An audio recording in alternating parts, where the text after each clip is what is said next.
Friday, just another day. Got myself some cold water. Wait, hold on. You might not be able to hear me with these earphones. Just Friday, another day. Got myself a cold water. Got a little bit of a joint. Just gonna smoke a little bit and talk a little bit. Where we left off, talking about California. I made a mistake. For some reason, I had assumed that my ex had left me there, but he didn't because he wound up coming back to Brooklyn. Um, because he wanted to come back. I actually confused it because I thought, because at one time he did want to go back, but I convinced him to stay on the trip. But, up and down the coast, Sonoma, Palo Alto, uh, got a job working, cleaning rooms. He was still working at the pizzeria. We got, driven out of town. Yeah, I think I told you about that with the lesbians that picked us up on acid and all that stuff. But we wound up coming back, living in a really crappy hotel, very dangerous. The guy called us in and said, "There's a lot of stuff that's going on here. People are shooting up. Just, you guys look innocent. Just be careful." And I'm like, "Okay, whatever." So, but it was a little violent. We wound up getting our own apartment. Actually, it was a one room, not too far from my mother's house. My father refused to help me come back when I had called because I needed money, and all I wanted was $100 for the bus, but he told me figure it out. So the millionaire that I was living with paid my bus fare going back um, for both of us. So I proceeded to look for work. I think I got a job at a bank or something like that. I wanted to go to school. Um, I don't remember where my ex was working. My ex is working, but I know he's working somewhere. I kept telling him I wanted to go to art school.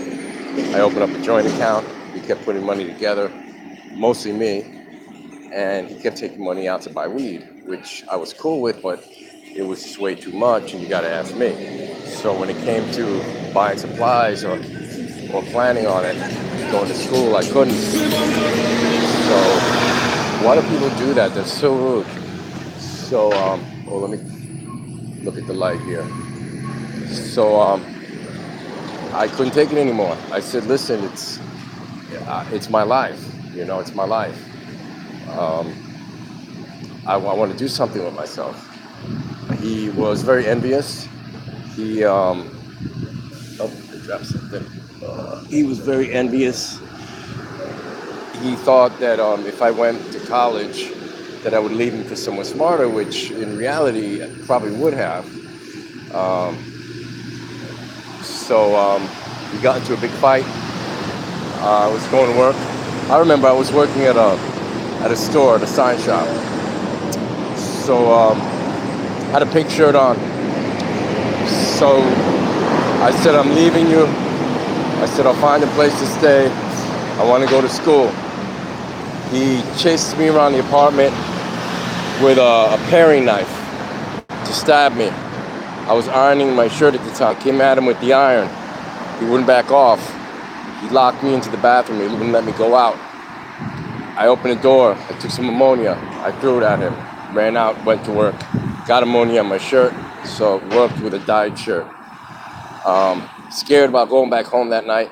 Contacted the friend who introduced me to him originally. She said I could stay over her place for a couple of days. Her mother knew she was a lesbian and I was gay, so that was cool. I slept in a room for a couple of days. Then I got my own room in the same building where we lived. And he had, in a very short period of time, moved in with the owner of the building, which is this fat guy that used to walk around in the world. Hold on, let me light this. Mm, mm. And he'd always flaunt himself in front of me to kind of like spite me. But I didn't care. I had my freedom. I was embarking on doing what I wanted to do. Mm. I was working during the day at a bank. One night I went to a gay club. Uh, It was amazing.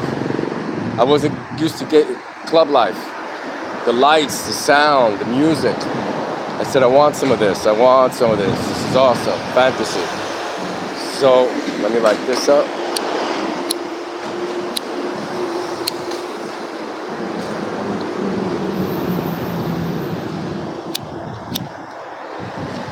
What the hell? You know, it's starting to be a pain in the ass. Save for later. So I said, I want some of this. I want to get a job here. So I spoke to the guy, the bartender. He said, we need bar backs. You could work here at night. So I did that. I went to worked at the bank during the day, and then at night I worked as a bar back. Then they hired me to work the front door, start letting people in, counting them, making sure you work with the bouncers. In case you see anyone suspicious, you tell the bouncer to check them out, that kind of stuff, you know. And I was loving it, absolutely loving it. Meeting gay people, nothing on a romantic basis, just people. Discovering how people can be. When you work behind the scenes, when the lights are off, when you look at the dance floor, it's just a floor, you know, nothing more. So that kind of busted the fantasy a little bit for me, you know. But so I went on to move to work at other clubs up until I got to the Tunnel. That was my heyday. I worked as a receptionist, taking in 5,000 calls a night, all sorts of performances, meeting famous people, working the door, getting to the level where I'm letting people in, working with the bouncers. I knew they all had guns. I wasn't allowed to say, I wouldn't say anything. They had to protect me and themselves. Met Brooke Shields, Cher, Divine, Tiny Tim, that boxer that bit off that guy's ear. Who else? Just various other actors that thought they were big and they really weren't that big. But it was fun. It was fun. We did the private parties. They used to have me 80 drink tickets. I would split them with a promoter named Michael Alec. He would hand out his. I would hand out mine. He would hand out tabs of acid. He had these wild parties. He's actually they did a movie after him called Party Monster with Macaulay Culkin. He went on to murder his drug dealer, and I believe decapitate him. He did his time in jail, came out. His new boyfriend saw my artwork, confronted me and said he would like to promote you at a club.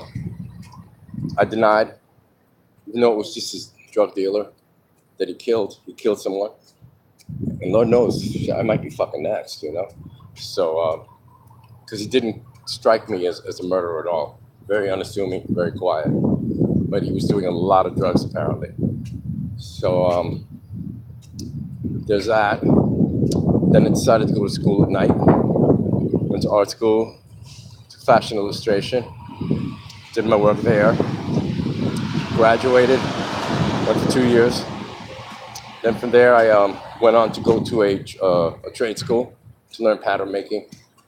I really wanted to be a designer, but it's really hard. You have to have someone to back you up and pay for you and promote you. It's really hard to just walk out on the scene.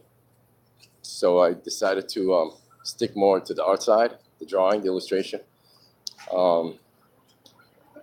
Did that while I was working in various other clubs, jazz clubs. See, in New York at the time, clubs have like a 3-year lifespan. So from there, you move on to another club that's big and hot. I worked in the clubs for about 7 years. It was a great life, fun life. I can never go back to it, and I don't need to because I got plenty of memories. Then from there, I decided, coming back, I was like 27, and although I thought I was 28.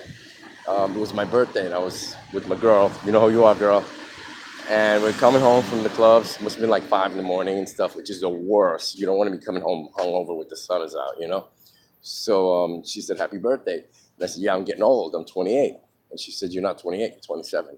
And I said, "Holy shit! I got a year back, and I can't believe that I almost missed it because I've been fucking drunk, you know." And I said, "This has got to change, baby, and I got to get another job." Plus, to mention, the guy that I had worked for was in the mob, and my father was a detective, and I found out he was in the mob when we were having Thanksgiving dinner with 4 other detectives when I mentioned who I worked for, and they brought that up. So I said, I got to get out of here. I don't want to disgrace my family yet again. So I got a job. Mm.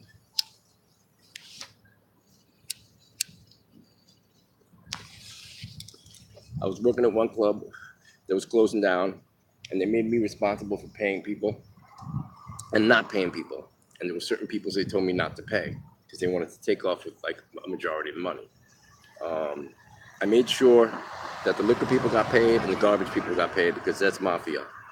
Um, Little by little, they were telling me not to pay this employee, that employee, and I was the last man standing because I was literally in the club at night, making sure no one broke in to take what was there. Apparently, the guy was an artist. Won't mention who he is, whose art is taxidermy, stuffed animals, and he didn't want anyone to steal it. So, which by the way, Marky Mark went in there one day and busted one of the fish tanks in a drunken rage. So that's Mark Wahlberg. So I said, I'm gonna be next. I'm not gonna get paid, and I've been working overtime, and they haven't paid me in 2 weeks. So I'm taking off with this money. So I took $3,000. Um, there was a punk rock chick that I worked with. She wanted to go to California. I said, let me do this again. I called my homegirl. I said, I'm going. Keep your eye out in New York. Call her when I'm in New York. She said, nobody knows what's going on. She goes, no one knows it's you. I said, good. Stayed with her. We did a couple of trailer parks. It didn't go well. She met some guy in a trailer park that she was messing around with that was pregnant, and they were doing, I don't know, skank or some kind of weird ass drug. And I said, I'm out of here. And I came back. I don't know how I went through most of the money, but when I came back, I asked my father for a place to stay so I can get a job. He said, okay, but you can get a job at the corner packing boxes. And I said, Pops, I'm smarter than that. There's no dishonor in work, but you should have some faith in me as your son. I said, all I need is money for a suit and a pair of shoes, and I can prove to you I can make money, make 3 times more than that. So he said, no, collect cans. So the guy upstairs my father rented to was a big beer drinker. So I told him, save up the cans for me. I went on my block where my father lives, and I collected cans there. I took it. I was able to buy a suit, a pair of shoes, went to an investment firm, prayed to God that they would not give me a drug test. Drank a bottle of vinegar. I didn't have to drink the whole fucking bottle, but I drank it. Let me tell you, I got cramps that night. Took the test, passed it. And I remember yelling, Yahoo! Really loud when I found it on the phone. I passed it. And I went back to my dad and I said, I got a job, making $35 an hour. Thank you. Um, Started off doing data entry. Wasn't very good. I asked the girl, why'd you hire me? She said, because you're cute. I said, all right, I'll take that, you know? And then from there, I just got more and more responsibilities. Every 3 months, I asked for more work. While people were shirking duties, I was taking on duties because the only way to learn is to do. Worked my way up, worked there for about 15 years. Saved a lot of money because I was very frugal. I even cut my own hair, never went on vacation. Working 6 days a week, on call on with China and the UK on Sunday. So basically, I was around the clock. I was still running, but and I quit smoking. I was still running, but I was not eating right. I wasn't cooking. I was eating KFC and all that stuff, and I gained like 40 pounds. And I said, can't have that. Got to get myself a elliptical trainer. So I bought one, put it together, and I can't put shit together. I don't know how to put that together. and I used that for about 2 months, and I dropped to 40 pounds. I was back in shape, back running. Um, Dating. At that time, there weren't a lot of apps. It was like the AOL thing. So I literally had like a spreadsheet with guys that I was meeting, and on the spreadsheet I would write down the days I met them, if they had pets, any details, and their numbers, and what to discuss. I had a date like twice a week. Uh, my dates weren't specifically to have sex or to get married. My dates were to have someone to sit, have dinner with, and watch a show. Um, I figured if the date goes bad, at least you have dinner and a show. You have fun. You have some memories. So that's how they turned out. Bad dates, but with fun memories. I met my best friend. He's 30. He's 18 years younger than me. He's my best friend now. He's married, but we're still very good friends. And I was coming home one day with a friend of mine from art school who was visiting for the week. Tall guy. I think he was from like Romania. He looked like fucking Dracula. I mean, with the peak and everything, he would eat like raw meat. It was like really weird, but really tall and thin. And we were on the train, and I saw, my ex, and immediately it's love at first sight. He's looking at me. I'm looking at him. Um, I motioned him to come sit over, and as we got off the train, I'm like, we're taking a cab to my place. Are you close by? You can come by, and then you can walk or whatever. And he said, yeah, I'm 3 blocks away. I'm like, awesome sauce. So he comes over. We're talking. He sees like these big ass roaches, and I guess he falls in love because he loves to smoke. So I'm like, let's smoke, whatever. And he's like, come over to my place. And I'm the type of person that if I want to be able to go on a date, I don't want to just like jump in the sack. So he invites me over. We're kissing, whatever. And then he invites me in to take a shower, and I'm like, "No, dude, this is just too quick, too quick." I said, "I'm 3 blocks away. Let's get to know each other." And he said, "All right." And then we parted, and then it just took off from there. I started running, taking him out, working out in the park. He liked that. He wasn't accustomed to like someone that like worked out as often as I did, so he was attracted to that. Um, and that's when the horror started. I found out he was sleeping on the floor of a friend's bedroom when I met him, and it just broke my heart. And then I found out that he had just broken up with his jealous ex-Brazilian partner that tried to kill him, which he left at 15 to be with him. He had a daughter, but he left to be with him, which wasn't cool. I didn't like that part. Um, so he was one day, he said, I might need some help picking up some stuff. My ex has stuff, and he's bringing it over in the truck, and I might need some help. And he had this other young kid, really cute guy. He said, shit, if it doesn't work with him, I'll hit on this guy, but I think he's straight. So I won't leave that alone. So, but he was a really nice guy. So we're out there unpacking, and then his ex starts hitting him and punching him. He does nothing, absolutely nothing. And what got me is that he portrayed himself as this tough little, rap singing hip hop type of dude. And I'm like, you're letting him beat you? So the little guy, his friend, starts punching him, and I grab a frying pan, I hit him on the head, and I knee him in the groin, and he goes to the ground, and the people driving the cars take off, and then we call the cops, and then he takes off. The next day he's got to go to work, but the guy works with him. But he goes to work. I tell him, don't go to work. He goes to work. I'm at a meeting the following day with some guys from London. I got them together. We were working on a migration project. And I get this call telling me that he's at the hospital. I run to the hospital. I found out that the guy showed up at his job. He was hiding under his table. And when he went to go sit at his desk, he jumped out, and the guy took a knife and went to slice his throat and wound up slicing the side of his face instead. So I said, listen, you can't go back to where you're living. I said, because he's going to stalk you. I said, he could walk up into the fire escape and get into the window. I said, he's dangerous. Stay at my place. I said, you stay there. I'll buy you all the weed you need, any video game you want, because he plays video games, beer, food, anything, your prescription for drugs, anything. Just stay in here. I'll take care of you. I'll come home on a different path every night in case he's following me. And I just kind of like hit him out there and paid the rent for him to live there with me and feed him. So his partner, I worked with the police, did a sketch of his partner. We found him. He was arrested. I believe he was briefly deported because he's from Brazil. So that's out of the way. We continue to work out 5, 6 days a week. He's in excellent shape. I'm in excellent shape. Life is great. Not spending a lot of money because I don't have a lot of time to spend it. But the money that I spent was on us together having a good time. And just, living nice, eating right, and just being comfortable, So we were pretty happy. Um, One day, I come home. He's acting belligerent, in a manner I've never seen him before. I didn't understand why he was angry. I open the refrigerator, I see 6 bottles of beer, big ones, sitting there, and 2 empties. And my biological father was an alcoholic. I had been with alcoholics. I didn't want that kind of relationship, that kind of life. So I said, listen, you got to go your way.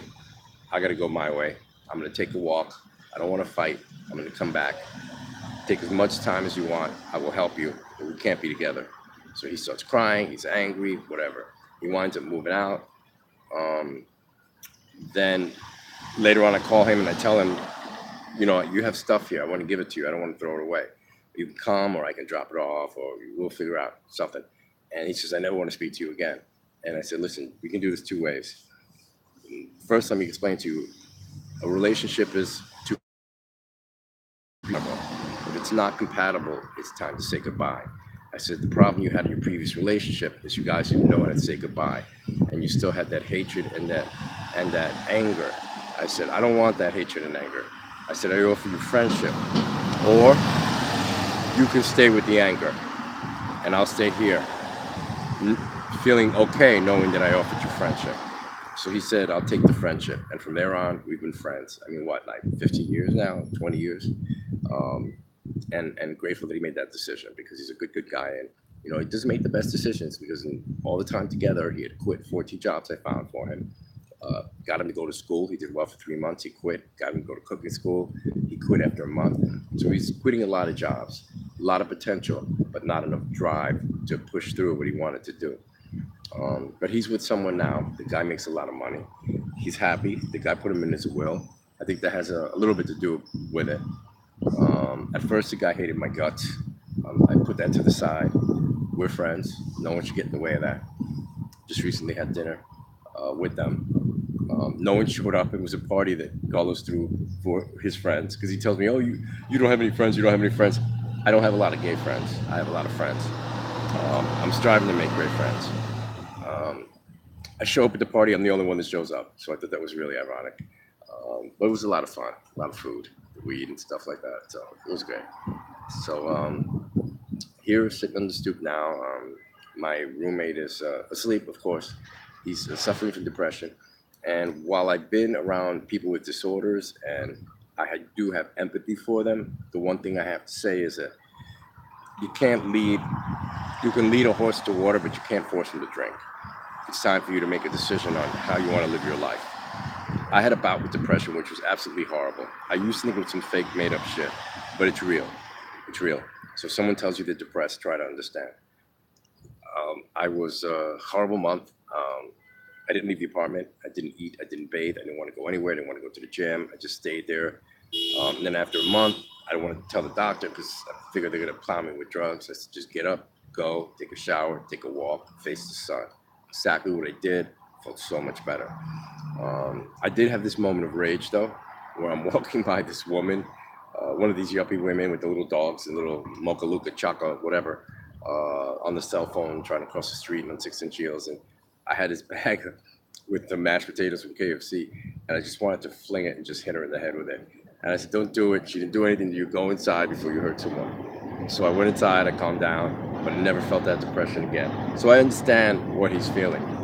But the problem with him is that he's taking the medication, and that doesn't help because the medication also is for insomnia, which makes you tired. And he's also taking a sleeping pill, as well as like a million pills to help him pump his heart because he doesn't exercise, he doesn't move. I try to tell him, and I said, listen, dude, I Googled the medicine you're taking. I said, I know what it is. I know what it does. I said, you really should inform yourself about what you put in your body because it's affecting how your mind acts. He doesn't know how to use the internet. He doesn't care. He trusts the guy in the white coat. So there's nothing I can do to help him, you know. Made some spaghetti in there. I'm gonna polish that off. And yeah, so the cleaning guy comes. I have my little table set up, but I really can't focus on painting. I don't have my laptop, so I can't really draw the way I want to. So I have like some paint supplies, and I can't focus on painting anything with detail. So I've been strapping down some duct tape on a canvas so I can just splatter some paint, rip it off, and then do it again, and just keep doing it until I have a bunch of shapes and stuff. But I put a little table out there where I sit because the cleaning guy always sits like right where I want to draw. And so I put a little table there in the way so he can't sit there, and I put my canvas there. But he sits right next to me. So today I'm like, dude, there are 3 places to sit, including the couch. Please pick one. I need to sit there. I can't work. I can't focus when you're sitting next to me. So he goes and he sits by the refrigerator, and he goes, well, if I sit by the refrigerator, then I block the refrigerator. And I'm like, no, that's a little game you're playing, bro. I'm not giving up that easy. So I tell him there are 3 places. Again, there, and there. And he goes, yeah, well, I like to face the window. And I said, well, I like to face the window too. So, you know, whose place is this? So he decides to sit across. So now I have it all set up. I want to put the tape on before my roommate wakes up. He's the type that will sit there and watch TV, and every single noise I make, he's startled, as if though he's shocked that someone else is in the room. It's kind of annoying. I do try to have some understanding, though I do have some anger because he does nothing for himself. He's only 65.